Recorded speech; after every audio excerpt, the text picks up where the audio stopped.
کراچی تیسرے روز بھی عظمت صحابہ زندہ باد کے نعروں سے گونجتا رہا۔ تحریک دفاع صحابہ ایکشن کمیٹی کے زیر اہتمام عظیم الشان عظمت صحابہ ریلی کراچی میں مرکزی جمعیت اہل حدیث اور اہل سنت جماعتوں کے مشترکہ پلیٹ فارم تحریک دفاع صحابہ ایکشن کمیٹی کے زیر اہتمام 13 ستمبر اتوار کے روز شاندار عظمت صحابہ ریلی نکالی گئی۔ جیت علماء اکرام نے کہا کہ مقدس شخصیات کی توہین روکنے کے لیے پارلیمنٹ سے فوری مربوط قانون سازی کرائی جائے۔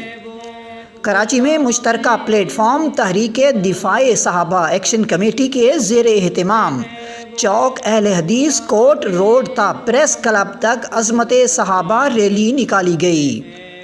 ریلی سے مفتی محمد یوسف قصوری، مولانا حافظ محمد سلفی، ڈاکٹر خلیل الرحمن لکھوی، مولانا ضیاء الرحمن مدنی، مولانا عبدالحنان حکیم ناصر، جمعیت علماء اسلام کے رہنما قاری محمد عثمان، مولانا داؤد شاکر، مولانا ابراہیم طارق، قاری خلیل الرحمن جاوید، محمد اشرف قریشی، مولانا ضیاء الحق بھٹی، مولانا ابراہیم جوناگڑھی، علامہ یوسف قصوری اور دیگر نے خطاب کیا۔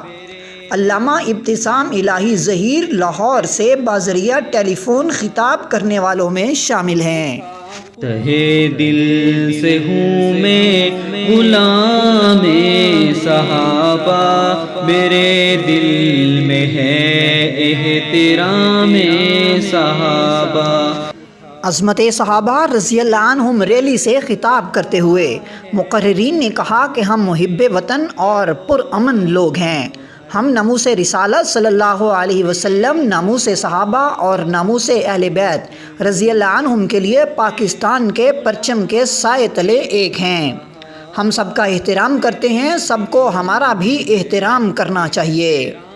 مقررین نے کہا کہ پاکستان میں کچھ عناصر حالات خراب کرنا چاہتے ہیں، ہم اپنے اتحاد سے اس سازش کو ناکام بنائیں گے۔ علماء اکرام نے کہا کہ کسی بھی سطح پر توہین رسالت، توہین صحابہ اور توہین اہل بیت کو برداشت نہیں کیا جا سکتا۔ اس کے دفاع کے لیے ہم ہر قربانی دینے کو تیار ہیں۔ ہم تمام ریاستی اداروں کا احترام کرتے ہیں اور دفاع وطن کے لیے ان کی عظیم قربانیوں کے معترف ہیں۔ مقررین نے کہا کہ ہمیں ریاستی اداروں پر اعتماد ہے۔ ہم ان سے اپیل کرتے ہیں کہ فرقہ واریت کے کیس میں اصل مجرموں پر ہاتھ ڈالیں اور اس مسئلے کا پائیدار حل نکالیں۔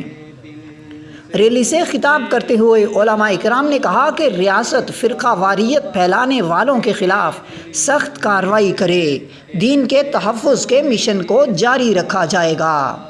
علامہ ابتسام الہی ظہیر نے اپنے ٹیلی فونک خطاب میں حکومت سے مطالبہ کیا کہ مقدس شخصیات کی توہین روکنے کے لیے قانون سازی کی جائے۔ تہے دل سے ہوں میں غلام صحابہ، میرے دل میں ہے احترام صحابہ۔